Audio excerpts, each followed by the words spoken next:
एक बार फिर से स्वागत है आपका अपने YouTube चैनल पर। आज की इस वीडियो में हम डिस्कस करेंगे इकाई 7 शारीरिक प्रारंभिक शिक्षा का आयोजन तथा प्रबंधन। हम लोगों ने इकाई 6 तक जो है वो काफ़ी अच्छी तरीके से रीडिंग कर ली और जो मेन टॉपिक है उनको काफ़ी अच्छी तरीके से समझ लिया है। जिन लोगों ने प्रीवियस वीडियोज़ नहीं देखी हैं वो लोग प्लेलिस्ट में जा कर के वो इकाई 6 तक जो भी वीडियोज़ हमने बनाई हैं और जो भी मेन टॉपिक वीडियोज़ के माध्यम से बताए हैं वो पढ़ लीजिए, क्योंकि आपके एग्जाम की दृष्टि से काफ़ी इंपॉर्टेंट है। आज हम लोग की इकाई 7 शारीरिक प्रारंभिक शिक्षा का आयोजन तथा प्रबंधन, ये आज की इस इकाई में हम लोग पढ़ेंगे। तो हम लोगों को जहाँ से पढ़ना है, जो मेन टॉपिक आपका स्टार्ट होता है वो यहाँ से है कि प्रारंभिक शिक्षा के प्रबंधन का विकेंद्रीकरण किस प्रकार से हुआ। केंद्रीकृत बनाम विकेंद्रीकृत प्रणालियाँ। केंद्रीय तथा राज्य सरकारें शिक्षा प्रणाली के सभी पक्षों का नियमन करती हैं, उनका नियंत्रण करती हैं या व्यवस्था करते हैं। वे नीति निर्धारण करती हैं और प्रबंधन कार्य संपादित करती हैं, जैसे अध्यापकों को वेतन देना, सेवा पूर्व या सेवाकालीन प्रशिक्षण प्रदान करना, पाठचर्या निर्माण, अधिगम के न्यूनतम स्तर इत्यादि। तो इस तरीके से केंद्रीय और जो राज्य सरकारें हैं वो मिल करके प्रबंधन का कार्य करती हैं। इसके विपरीत एक विकेंद्रीकृत प्रणाली में स्थानीय जिला गांव के स्तर पर प्राथमिक शिक्षा के विभिन्न पक्षों पर पर्याप्त अधिकार दिए जाते हैं। यद्यपि इस संबंध में कुछ सीमित नियंत्रण केंद्रीय या राज्य या जिला स्तर की अधिकारिकी के पास होता है। व्यवहार रूप में प्राथमिक शिक्षा प्रणालियों में केंद्रीकृत तथा विकेंद्रीकृत दोनों प्रणालियां कार्य करती हैं। विकेंद्रीकरण का महत्वपूर्ण उद्देश्य प्रारंभिक शिक्षा में निष्पक्षता तथा समावेशन सुनिश्चित करना है, परंतु शिक्षा के विकेंद्रीकरण की कुछ सीमाएं भी हैं। प्राथमिक शिक्षा के विकेंद्रीकरण तथा प्रबंधन का विचार राष्ट्रीय शिक्षा नीति 1986 द्वारा स्थापित एक लक्ष्य है। विकेंद्रीकरण पर भारत का अनुभव। इसमें क्या पढ़ना है कि आप इस बात से सहमत होंगे कि कोई शिक्षा प्रणाली उस समाज जिसका वह भाग है से अलग कार्य नहीं करती। हमारी सामाजिक व्यवस्था वर्ग, जाति, जेंडर तथा धर्म पर आधारित बहुत से स्तरों में बटी हुई है। व्यक्तियों की एक बड़ी सी संख्या जो समाज के सुविधा वंचित वर्गों की श्रेणी में आती है, उसके पास आश्रय, जल, स्वच्छता, बिजली, स्वास्थ्य सेवाएं तथा शिक्षा जैसी मूल सुविधाओं का अभाव है। बिना बेसिक शिक्षा प्राप्त किए वे जीने के लिए संघर्ष कर रहे हैं। भारतीय संविधान के 73वें तथा 74वें संशोधन ने स्थानीय स्वशासन के लिए एक अनुकूल वातावरण का निर्माण किया है, जिसमें वे एक अधिक गतिशील तथा क्रिया अनुकूल भूमिका अदा कर सकते हैं। इस संदर्भ में अन्य अनुभव जो है वो निम्नलिखित योजना से प्रतिबंधित हो जाएंगे, जैसे कि समेकित बाल विकास योजना। अनुभव में दर्शाया है कि जन्म से लेकर 6 वर्ष के सुविधा वंचित तथा असुरक्षित बच्चों की स्वास्थ्य संबंधी तथा पोषण संबंधी स्थिति में सुधार लाने में स्थानीय लोगों का सम्मिलित होना अति महत्वपूर्ण है। राष्ट्रीय साक्षरता मिशन ने भी स्पष्ट किया है कि जब जिला स्तर पर साक्षरता बढ़ाने के लिए अभियान रूप अपनाया गया, जिसमें लोगों ने सक्रियता से भाग लिया, तो साक्षरता दर बढ़ाने में इसका प्रभाव काफ़ी था। डाइट को अपने अपने राज्यों के माध्यम से जिला स्तर पर प्राथमिक शिक्षा के विकास की योजना बनाने के लिए मुख्य दायित्व दिया गया। यही संस्थाएं हैं जो प्रारंभिक शिक्षा की प्रगति पर नज़र रखने और समन्वय करने के लिए अंतिम रूप से उत्तरदायी हैं। तो इस तरीके से जो योजनाएं हैं उनको प्रतिबंधित किया गया है। आयोजन तथा प्रबंधन में परिवर्तन के लिए ये आवश्यक है कि शिक्षा से संबंधित व्यावसायिकों तथा प्रशासकों जो शहरी स्थानीय प्रशासन पर और पंचायती राज संस्था इसके ऊपर कार्य कर रहे हैं, उन्हें प्रशिक्षित किया जाए तथा सहायता भी दी जाए। इस उद्देश्य की प्राप्ति के लिए शिक्षा में स्थानीय स्तर की संस्थाओं को विभिन्न राज्यों में मजबूत बनाया जा रहा है, क्योंकि ECCE पूर्व बाल्याकार देखभाल तथा शिक्षा महत्वपूर्ण है। अतः UEE का उद्देश्य है कि ECCE या ICDS द्वारा निर्मित आधार का सहारा लेना। स्थानीय समुदाय का सक्रिय सहयोग प्राप्त करने के लिए निम्नलिखित एजेंसियों का सम्मिलित करना अनिवार्य है, जैसे कि पंचायती राज संस्थाएं, विद्यालय प्रबंधन समिति, ग्राम शहरी वार्ड, स्लम स्तरीय शिक्षा समिति, अभिभावक शिक्षक संघ, महाधिवक्ता संघ तथा जनजातीय स्वायत्त विकास समितियां। सब शिक्षा अभियान कार्यक्रम जो है उसके 2 पहलू हैं। पहला तो यह है कि यह प्रारंभिक शिक्षा संबंधी योजनाओं के कार्यान्वयन के लिए एक रूपरेखा प्रदान करता है। देश भर में प्राथमिक शिक्षा प्रणाली के महत्वपूर्ण पक्षों को बल प्रदान करने के लिए यह एक विशेष बजट प्रावधानों समेत एक कार्यक्रम है। सूक्ष्म स्तर पर आयोजन। आयोजन और कार्यान्वयन में लोगों की भागीदारी का अभाव विभिन्न विकास योजनाओं के असफल कार्यान्वयन के कारणों में से एक महत्वपूर्ण कारण है। पंचवर्षीय योजना के अभाव के आरंभ से ही सदैव इस बात पर बल दिया गया है कि योजनाओं के निर्माण और कार्यान्वयन में लोगों का निकट सहयोग सुनिश्चित किया जाना आवश्यक है। ऐसा माना गया है कि स्थानीय व्यक्तियों के सक्रिय सहयोग और समर्थन के बिना स्थानीय स्तर पर वास्तविक आवश्यकताओं और उपलब्ध संसाधनों का पता लगाना संभव नहीं होगा। इस अवधारणा को तृणमूल स्तर पर आयोजन का नाम दिया गया है। दूसरे शब्दों में सूक्ष्म आयोजन भी कहते हैं। इसका अर्थ है कि आवश्यकताओं का पता लगाने में स्थानीय व्यक्तियों, लाभ ग्राहियों की भागीदारी, निम्नलिखित रूपों में प्राप्त संसाधनों को उत्पन्न करना, प्रयोग में आने वाली सामग्री, सहयोगात्मक क्रियाविधि, प्रोत्साही प्रयास द्वारा अधिक संसाधनों का निर्माण। आयोजन का अर्थ क्या है? तो सामान्य शब्दों में आयोजन के निम्नलिखित सूचक हैं, जैसे कि अपेक्षित उद्देश्यों को प्राप्त करने या लोगों की आवश्यकताओं की पूर्ति करने के लिए कुछ क्रियाविधियों या क्रियाकलाप का अनुक्रमिक प्रस्तुतिकरण, समग्र लक्ष्यों की प्राप्ति के लिए कार्यनीतियों की पहचान व उनके विकास की प्रक्रिया की योजना बनाना, योजनाओं तथा कार्यनीतियों को कार्यान्वित करने के लिए संसाधनों को संगठित करना, प्रगति की देखरेख करना तथा इसके प्रभाव का मूल्यांकन करना। समुदाय स्वामित्व क्या है? तो ये सुनिश्चित करने के लिए कि विद्यालय उस निवास स्थल में रहने वाले सभी बच्चों को गुणवत्ता शिक्षा प्रदान करता है। यह आवश्यक है कि उस गांव के रहने वाले सभी बच्चों को प्रारंभिक शिक्षा उपलब्ध कराने का स्वामित्व व उत्तरदायित्व स्वयं संभालें। एक अकेले अध्यापक के लिए यह संभव नहीं है कि वह सभी बच्चों की आवश्यकताओं पर ध्यान दे सके।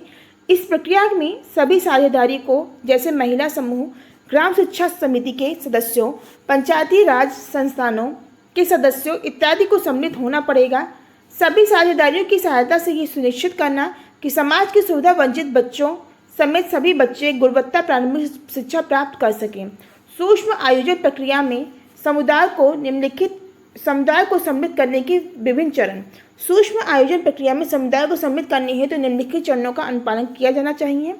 समुदाय का सशक्तिकरण, इसके लिए ग्राम शिक्षा समिति, विद्यालय प्रबंधन समिति, माँ अध्यापक संघ इत्यादि को प्रशिक्षित करने के लिए प्रशिक्षण कार्यशाला की व्यवस्था की जानी चाहिए ताकि उनकी क्षमता का विकास हो और वे प्रारंभिक शिक्षा के लिए बच्चों के अधिकारों को पहचान सके और उनके उत्तर ढूंढ सकें।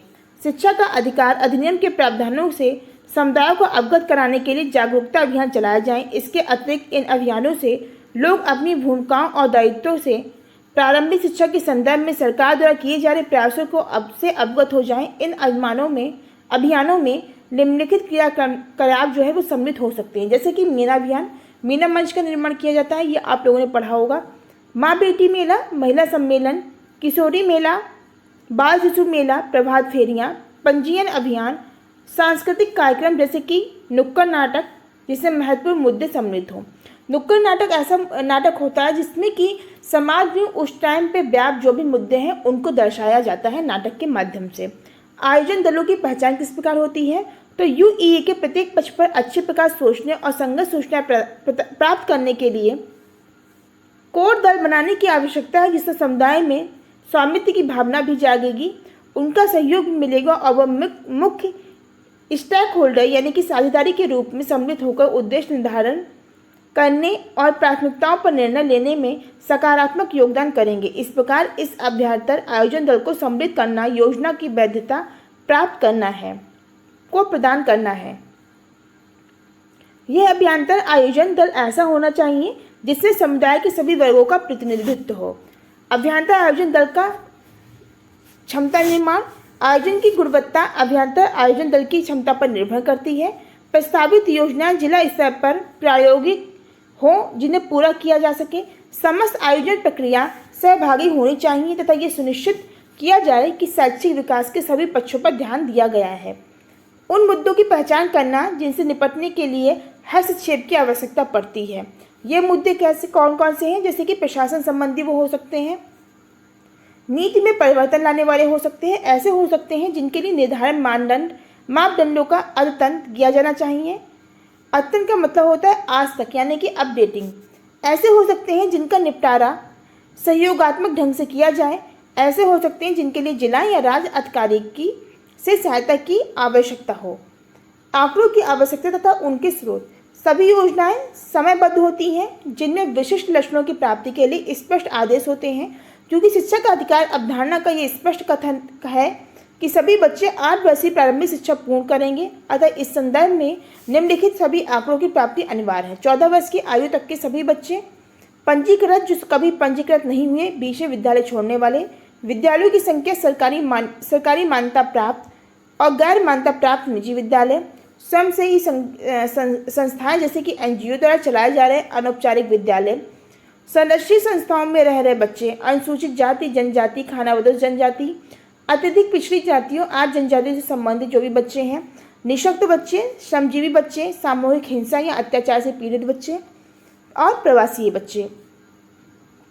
इसके साथ ही विस्थापित परिवारों से के बच्चे, गलियों या सार्वजनिक स्थानों पर रहने वाले बच्चे, कैदियों, वेश्याओं के बच्चे, अन्य सुविधा वंचित बच्चे।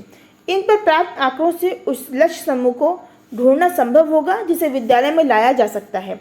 क्योंकि आयोजन का अर्थ है लक्षित आयु समूह में प्रत्येक बच्चे पर फोकस करना, अतः आंकड़े ऐसे हो कि प्रत्येक बच्चे की प्रगति की देखभाल जो है वो की जा सके। सूक्ष्म आयोजन अभ्यास, पंजीयन पर, ड्रॉप आउट पर, अवधारणा पर, बच्चों के उत्तीर्ण दरों पर और बच्चों की कैटेगरी स्थापित करना, जैसे कि संपादित किए जाने वाले क्रियाकलाप पर निर्णय लेना, क्रियाकलाप को अनुक्रमित करना, लक्ष्य प्राप्ति के लिए चरणों का निर्धारण करना, आवश्यक समय पर का आकलन करना, योजना प्रस्ताव जो है तैयार करना। तो इस तरीके से संक्षेप में हम कह सकते हैं कि एक संपूर्ण क्रियाविधि का जो तार्किक ढांचा है उसको तैयार किया जाता है। कक्षा के अंदर अध्यापन अधिगम प्रक्रिया के कुछ महत्वपूर्ण पक्ष भी होते हैं, जैसे कि कक्षा का वातावरण कैसा होना चाहिए, तो भौतिक और सामाजिक वातावरण समेत होना चाहिए। कक्षा का संगठन तथा प्रबंधन, बैठने की व्यवस्था अच्छी होनी चाहिए, अध्यापक अहता अनुपात अच्छा होना चाहिए, अपनाई गई अध्यापन विधियाँ तथा कार्यनीतियाँ होनी चाहिए, अध्यापन अधिगम पदार्थ, सामग्री तथा अन्य सामग्री होनी चाहिए, कक्षा में पढ़ाने के लिए विद्यमान सुविधाएं होनी चाहिए, शैक्षिक तथा सह शैक्षिक क्षेत्रों के लिए समुदाय के विशेषज्ञों का उपयोग करते हुए स्थानीय शिक्षा स्नेही व्यक्तियों की सहायता लेते हुए माता पिता को सम्मिलित करने संबंधी कार्यनीतियाँ। यह आवश्यक नहीं है कि समस्त अध्यापन अधिगम केवल कक्षा में ही घटित हो, यानी कि जरूरी नहीं है। मैंने आपको स्टार्टिंग से बताया है कि हमेशा किताबी ज्ञान से निकल के बच्चों को बाहरी वातावरण में पढ़ाना ही अच्छा होता है, और यही आज की शिक्षा नीति कहती है कि बच्चों को बाहरी दुनिया से जोड़िए, क्योंकि बच्चा जो ज्ञान किताबों के माध्यम से सीख सकता है उससे कहीं अधिक वो बाहरी दुनिया से निकल के सीख सकता है। तो इसीलिए किताबी ज्ञान से हटकर बाहरी दुनिया से बच्चों का संपर्क करना चाहिए। कई बार ये अधिक सार्थक होगा कि आप बच्चों को बाहर प्रकृति के संसर्ग में ले जाएं और वहाँ पर जाकर जैव विविधता पर एक पाठ पढ़ाएं। ऐसी क्रियाओं के लिए बहुत बजट प्रावधान होना आवश्यक है। इसे शिक्षा योजना प्रस्ताव में सम्मिलित करना होगा। बच्चे के समग्र शिक्षा के लिए तथा बच्चे के व्यक्तित्व विकास के लिए विद्यालय प्रायः खेलकूद, योग, सांस्कृतिक कार्यक्रम, परियोजना, कार्य क्रिया आधारित अधिगम, जीवन कौशलों के लिए प्रभावन जैसे कार्यक्रम संचालित करते हैं। इस प्रकार के फोकस का अर्थ है कि विद्यालयों को एक सामाजिक संस्था के रूप में देखना जो सामुदायिक क्रियाकलाप का एक केंद्र बिंदु हो। राष्ट्रीय शिक्षा नीति 1986 की अनुशंसाओं के फलस्वरूप प्रारंभिक शिक्षा में बहुत सारी नवाचारी स्कीमें आई हैं, जैसे कि ऑपरेशन ब्लैक बोर्ड, अध्यापक शिक्षा, गैर औपचारिक शिक्षा, महिला समसंख्या, प्राथमिक शिक्षा के लिए पोषण संबंधी सहायता के लिए राष्ट्रीय कार्यक्रम और कुछ विशेष रूप से अभिकल्पित शिक्षा परियोजनाएं, जिनमें बिहार, उत्तर प्रदेश, राजस्थान तथा आंध्र प्रदेश की परियोजनाएं प्रमुख हैं। इन सब परियोजनाओं का मुख्य उद्देश्य साक्षरता का प्रसार तथा प्रारंभिक शिक्षा का सार्वत्रिकरण था। इन सभी परियोजनाओं और योजनाओं में नवाचारी विचार तथा क्रियाकलाप सम्मिलित हैं, जिन्हें सूक्ष्म आयोजन अभ्यासों में सम्मिलित किया जा सकता है। अगला टॉपिक जो है वो हमको पढ़ना है, जिसका नाम है DEO DRC यानी कि डाइट, BEO BRC तथा CEO CRC की भूमिकाएं और कर्तव्य। जिला स्तर पर क्या है, तो जिला स्तर पर जिला प्रारंभिक शिक्षा तथा इसके अधीनस्थ अधिकारियों को आयोजन, परिपालक, समन्वय तथा मॉनिटर के सभी रूपों में कार्य करने पड़ते हैं। प्रारंभिक शिक्षा में उसे निम्नलिखित उत्तरदायित्वों को निर्वहन करना पड़ता है, जैसे कि उसे ऐसा अनुकूल वातावरण बनाना पड़ता है जिससे बच्चे अपना शिक्षा का अधिकार प्राप्त कर सके। सभी गांव में प्राथमिक और उच्च प्राथमिक स्तर के विद्यालयों की सुविधा का उपलब्ध सुनिश्चित करना होता है। सभी विद्यालय आयु के बच्चों के लिए निकटवर्ती स्थान पर शिक्षा के लिए भौतिक और सामाजिक अभिगम्यता सुनिश्चित करना। विद्यालय में अध्यापकों के रिक्त पड़े पदों को मॉनिटर करना और इसकी सूचना उच्च अधिकारी को भेजना। जहां आवश्यक हो अध्यापक प्रशिक्षण तथा आधारभूत सुविधाओं का प्रबंधन करना। लड़कियों और विशेष आवश्यकता वाले बच्चों के लिए निःशुल्क वाहन सुविधाएं प्रदान कर उनके लिए अभिगम्यता सुनिश्चित करना। शिकायत क्षतिपूर्ति समितियों की स्थापना करना। और इन सभी के साथ सबसे महत्वपूर्ण यह है कि जिला शिक्षा अधिकारी विद्यालयों गांव खंडों द्वारा तैयार किए गए योजना प्रस्तावों का संगठित करता है और एक जिला योजना तैयार करता है। प्रारंभिक शिक्षा से संबंधित वर्तमान शिक्षा का जायजा लेने के लिए, जैसे सभी बच्चों के लिए थोड़ी दूरी पर विद्यालय उपलब्ध है इत्यादि के लिए 3 या 4 साल में एक बार विद्यालयों का मानचित्र करना। स्थानीय तथा सामाजिक मानचित्र। ये संभव है कि आसपास के बच्चे एक से अधिक विद्यालयों में पढ़ते हों और यह भी संभव है कि एक ही विद्यालय में पढ़ने वाले बच्चे एक से अधिक स्थानों से आते हैं। इसके लिए विद्यालय मानचित्र की आवश्यकता है। विद्यालय मानचित्र उन बच्चों को की पहचान करने में सहायक है जो सामाजिक, सांस्कृतिक, आर्थिक और व्यवस्था संबंधित कारणों से विद्यालय में नहीं आ सकते। विद्यालय मानचित्र की प्रक्रिया में निम्नलिखित पक्ष सम्मिलित, जैसे गाँव में परियोजना निर्माण, गांव शिक्षा समिति का निर्माण। विशेषता विद्यालय मानचित्र के लिए गांव शिक्षा समिति के सदस्यों को विद्यालय मानचित्र प्रक्रिया में प्रशिक्षित करना, गांव का एक मानचित्र बनाना और परिवारों का संरक्षण करना। विद्यालय मानचित्र तैयार करने में जिला संसाधन केंद्र DRC आवश्यक सहायता प्रदान करता है। इस प्रकार की योजना जिला स्तर पर UEE की प्रगति को मॉनिटर करने के लिए एक मार्गदर्शक का कार्य करती है। आयोजन के लिए संसाधन केंद्र, डाइट तथा DPEP के पास एक आयोजन तथा प्रबंधन इकाई होती है। इस इकाई का मुख्य कार्य जिला परिप्रेक्ष्य तथा वार्षिक योजना बनाना है। जिला योजनाओं का मूल्य निर्धारण में निम्नलिखित बातें सम्मिलित हैं। यह मालूम करना कि क्या आवश्यकताओं या औचित्य प्रतिपादन विश्वास तो पादक है, क्या प्रस्तावित शिक्षण व्यूह रचनाएं समय सीमा में काम चला देंगी। तो इस तरीके से जो मूल्य हैं वो निर्धारित किए गए हैं। कार्यान्वयन। जिला स्तर पर जिला स्तर से एक आयोजन मात्र एक शुरुआत है।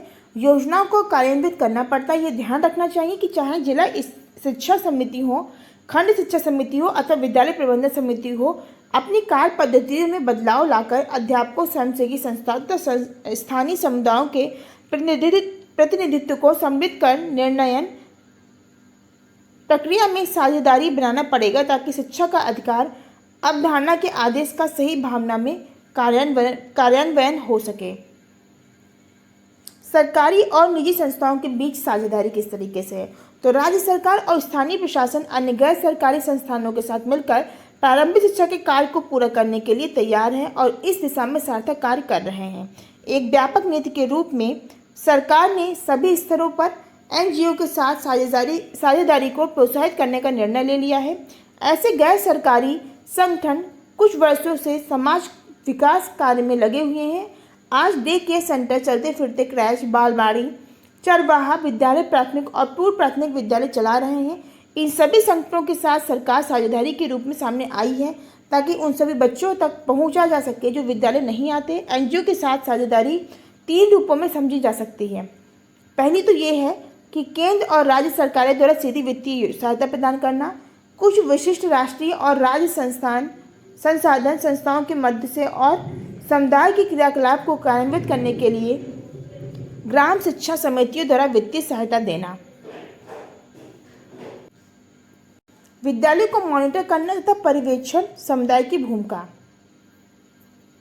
तो इसमें विद्यालय को मॉनिटर करना तथा पर्यवेक्षण, इसमें समुदाय की भूमिका किस प्रकार से है कि सभी बच्चे नियमित रूप से विद्यालय में आते हैं, बच्चों में गुणवत्ता शिक्षा दी जाती है, जहां प्राधिकृत हो प्रबंधन अध्यापकों की भर्ती किया जाता है, विद्यालय आधिकारिक सुविधाओं का उपयोग ठीक से हो रहा है, वैकल्पिक विद्यालय केंद्र ठीक प्रकार से संचालित किए जा रहे हैं। अध्यापन अधिगम सामग्री उपलब्ध है और उसका उपयोग ठीक से हो रहा है। खंड शिक्षा अधिकारी की भूमिका। तो खंड शिक्षा अधिकारी और उसकी टीम की निम्नलिखित भूमिकाएं हैं। प्रत्येक विद्यालय बिना सहायता प्राप्त निजी विद्यालयों समेत जो भी विद्यालय उसके अधिकार क्षेत्र में आते हैं उसका दौरा करेंगे। इस दौरे की अवधि में विद्यालय भवन संरचना तथा विद्यार्थियों के बैठने की व्यवस्था का निरीक्षण करेंगे। अध्यापकों और मुख्याध्यापकों द्वारा रखे गए विभिन्न अभिलेखों को देखेंगे। इस भ्रमण के आधार पर जिला शिक्षा अधिकारी को अनुभूत आवश्यकताओं के विषय में पूरी जानकारी देंगे। प्रारंभिक शिक्षा में अभिशासन तथा प्रबंधन संबंधी समस्याएं एवं विषय। अभिशासन संबंधी समस्याएं क्या हैं? तो प्रारंभिक शिक्षा के सार्वत्रिकरण की विकेंद्रीकरण व्यवस्था के अंतर्गत कुछ अभिशासन संबंधी समस्याएं हैं जिनका निपटारा अनिवार्य है। एक ऐसा रचना तंत्र स्थापित करना अनिवार्य है जो सुनिश्चित कर सके कि बच्चे का विद्यालय में दाखिला होने का अधिकार परिपुष्ट रखा गया है। अध्यापकों की भर्ती तथा प्रबंधन। शिक्षा का अधिकार अधिनियम अध्यापक केंद्र के विकेंद्रीकृत प्रबंधन को प्रोत्साहित करता है। अध्यापकों का प्रमाणन भर्ती करना, बनाए रखना तथा उनकी पदोन्नति विवाद के संभावित स्रोत हैं जिनका निराकरण कानून के अंतर्गत होता है। विद्यालय प्रबंधन समिति की भूमिका। तो विद्यालय प्रबंधन समिति में 75% सदस्य बच्चों के अभिभावक में से होंगे और 25% सदस्य इस प्रकार चुने जाएंगे कि इनमें से 1/3 सदस्य स्थानीय अधिकारियों के निर्वाचित सदस्यों में से एक होंगे। दूसरे 1/3 विद्यालय में से होंगे जिनका निर्णय विद्यालय के अध्यापक करेंगे। शेष 1/3 सदस्य स्थानीय शिक्षाविदों तथा विद्यालय के विद्यार्थियों में से ही होंगे जिनका निर्णय समिति के अभिभावक सदस्य लेंगे। विद्यालय प्रबंधन समिति की भूमिका की थोड़ी विस्तृत व्याख्यान जो है वो नीचे दी जा रही है, जैसे कि बच्चों के अधिकारों की सुरक्षा। बच्चों के अधिकारों के कुछ महत्वपूर्ण अधिकार जिनकी सुरक्षा अनिवार्य समझी जाती है वो इस तरीके से हैं। जीने का अधिकार, अभिव्यक्ति का अधिकार, स्वास्थ्य और विकास का अधिकार, दुरुपयोग और शोषण के सुरक्षा का अधिकार। तो इस तरीके से ये सारी चीज़ें हम लोगों ने अपनी प्रीवियस वीडियो में पहले की इकाइयों में काफ़ी अच्छे तरीके से और डिटेल में डिस्कस की हैं, जिनका यहाँ पर शॉर्ट तरीके से दिया हुआ है, तो मैंने एक बार आपको रीडिंग करके बता दिया है। बाकी डिटेल में आप लोग प्रीवियस वीडियो में इसको पढ़ चुके होंगे, तो ये इतना इंपॉर्टेंट नहीं है। अगला टॉपिक देखते हैं जिसका नाम है विद्यालय प्रबंधन समिति द्वारा विद्यालय विकास योजनाओं का निर्माण। विद्यालय प्रबंधन समिति वित्तीय वर्ष की समाप्ति के कम से कम 3 महीने पहले एक विद्यालय विकास योजना तैयार करेगी। यह योजना 3 वर्ष की अवधि तक चलेगी और इसमें 3 वार्षिक उप योजनाएं होंगी। इस योजना में निम्नलिखित विवरण होगा। प्रत्येक वर्ष के लिए कक्षागत पंजीयन अनुमान, 3 वर्ष के लिए प्रति मद वित्तीय आवश्यकता, अध्यापकों को विशेष प्रशिक्षण देने के लिए वित्तीय प्रावधान, बच्चों के लिए निःशुल्क पुस्तकें, वर्दी तथा स्टेशनरी आदि के प्रबंधन के लिए वित्तीय प्रावधान। संगत सरकारी विभागों के संदर्भ में विद्यालय प्रबंधन समिति की भूमिका। विद्यालय प्रबंधन समिति को उन सरकारी विभागों के साथ भी कार्य करना होगा जिनका संबंध निःशक्त बच्चों की शिक्षा उन्हें संचालित करने से है। यह इसलिए है ताकि विशेष आवश्यकताओं वाले बच्चों के समान अवसर सुनिश्चित किए जा सकें। विद्यालय प्रबंधन समिति को यह भी सुनिश्चित करना होगा कि पंचायती राज संस्थाएं शिक्षा के अधिकार अधिनियम के अंतर्गत अपने कार्यों को पूरा करने लग जाएं। विद्यालय प्रबंधन बनाम शिक्षा का अधिकार अधिनियम 2009 यानी कि आरटी एक्ट 2009 क्या है? शिक्षा का अधिकार अधिनियम 2009 के अनुसार प्रारंभिक शिक्षा के सार्वत्रिकरण के अंतर्गत विद्यालयों के कुछ उत्तरदायित्व होंगे। एक सरकारी विद्यालय के अतिरिक्त प्रत्येक विद्यालय जिसकी स्थापना इस अधिनियम के लागू होने से पहले हुई है, अधिनियम के लागू होने के 3 महीने के भीतर संबंधित जिला शिक्षा अधिकार को फॉर्म संख्या 1 पर निम्नलिखित मानदंडों और मानकों तथा शर्तों के अनुपालन संबंधी घोषित करेगा कि यह विद्यालय एक सोसाइटी द्वारा चलाया जा रहा है जो संस्थाओं के पंजीकरण अधिनियम 1860 के अधीन करती है, अथवा एक पब्लिक ट्रस्ट के द्वारा चलाया जा रहा है जिसका गठन विधिक रूप से हुआ है। विद्यालय किसी व्यक्तियों के समूह या संघ अथवा अन्य व्यक्तियों को लाभ पहुंचाने की दृष्टि से नहीं चलाया जा रहा है। यह विद्यालय भारतीय संविधान के प्रतिष्ठापित मूल्यों के अनुरूप चलाया जा रहा है। विद्यालय भवनों तथा अन्य ढांचों या मैदानों का प्रयोग मात्र शिक्षा या कौशल विकास से होता है। तो इस प्रकार से ये निम्नलिखित शर्तें दी हुई हैं जिनका अनुपालन करना आवश्यक है। अगला है कि प्रारंभिक प्रबंधन तथा क्षमता निर्माण के लिए नेटवर्किंग। संयुक्त राष्ट्र विकास कार्यक्रम यानी कि यूएनडीपी के अंतर्गत क्षमता को इस प्रकार परिभाषित किया गया है कि व्यक्तियों, संस्थाओं तथा संघों की प्रकार संपन्न करने, समस्याओं को सुलझाने और उद्देश्यों को निर्धारण करने तथा अवांछित रूप से उन्हें प्राप्त करने की योग्यता को क्षमता का नाम दिया जाता है। क्षमता निर्माण या क्षमता विकास शब्दों का उपयोग मानव और संस्थागत क्षमता स्थापित करने के काम के लिए किया जाता है। प्रारंभिक शिक्षा की सार्थकीकरण के प्रबंधन के लिए सूचना तथा संप्रेषण प्रौद्योगिकी यानी कि आईसीटी, सूचना तथा संप्रेषण प्रौद्योगिकियाँ वे प्रौद्योगिकियाँ हैं जिनका प्रयोग यूईई के प्रभावी हस्तांतरण के लिए सूचनाओं के संप्रेषित करने तथा उत्पन्न करने, संचय करने, प्रबंधन करने तथा बांटने के लिए उपयोग किया जाता है।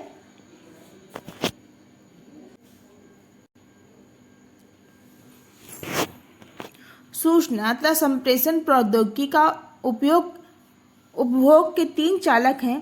भाषा, उस भाषा के उपयोग की योग्यता जो व्यापक रूप से इंटरनेट पर उपलब्ध होती है। साक्षरता, विशिष्ट रूप से अध्ययन की संस्कृति तथा अधिगम शैक्षिक उपलब्धि का स्तर। ज्ञान, समाज, आर्थिक विकास तथा संपन्नता के सृजन के लिए शिक्षा एक अत्यंत महत्वपूर्ण घटक है।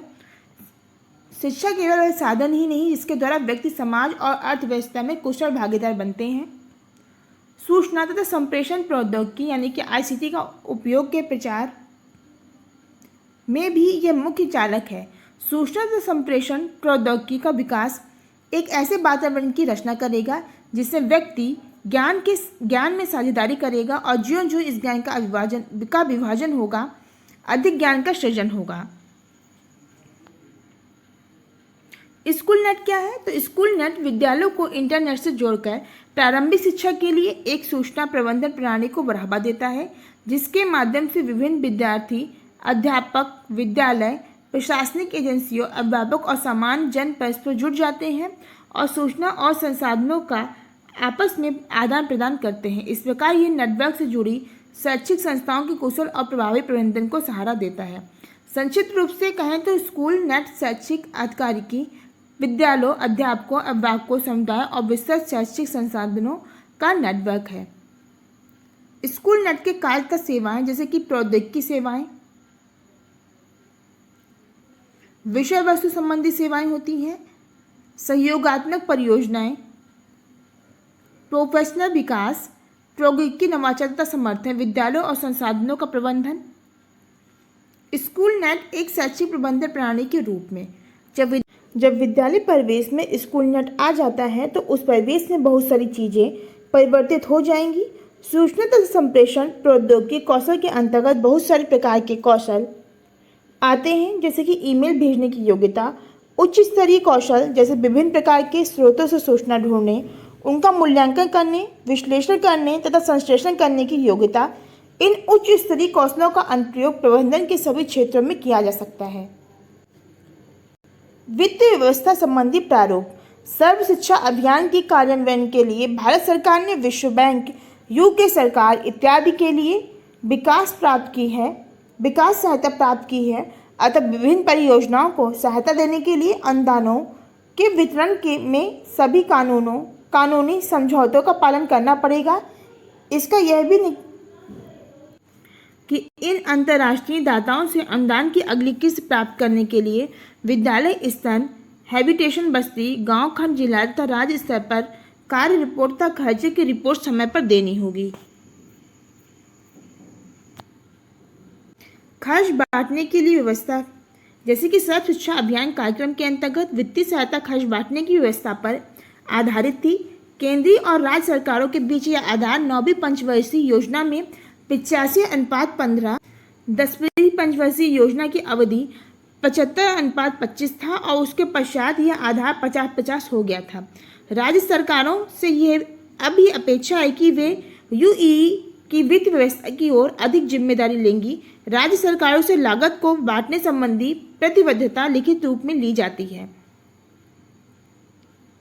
जिला स्तरीय योजनाओं के लिए अनिवार्य है कि भी विभिन्न स्कीमों के अंतर्गत उपलब्ध निधि संसाधनों का स्पष्ट ब्यौरा दें।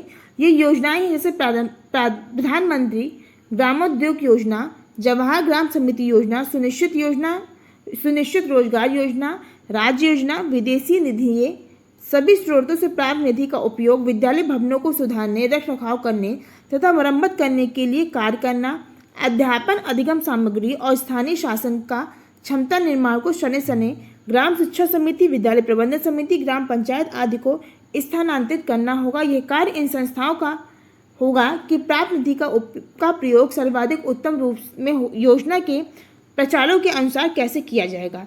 तो ये थी हमारी आज की यूनिट। वीडियो पसंद आए तो वीडियो को आप लोग लाइक करिए। इस यूनिट में जो भी मेन चीज़ें थी जो आपके एग्जाम के लिए इंपॉर्टेंट है वो मैंने बता दिया है, उनको हाईलाइट कर दिया है। अभी तक जिन लोगों ने हमारे चैनल को सब्सक्राइब नहीं किया है उनसे छोटी सी रिक्वेस्ट है कि चैनल को सब्सक्राइब कर लीजिए, बेल आइकन का बटन दबा दीजिए, जिससे आगे आने वाली जो भी इंपॉर्टेंट वीडियोज हैं उनका नोटिफिकेशन आपको टाइम से मिल सके। मिलते हैं नेक्स्ट वीडियो में, तब तक अपना ख्याल रखिए, खुश रहिए। Thank you.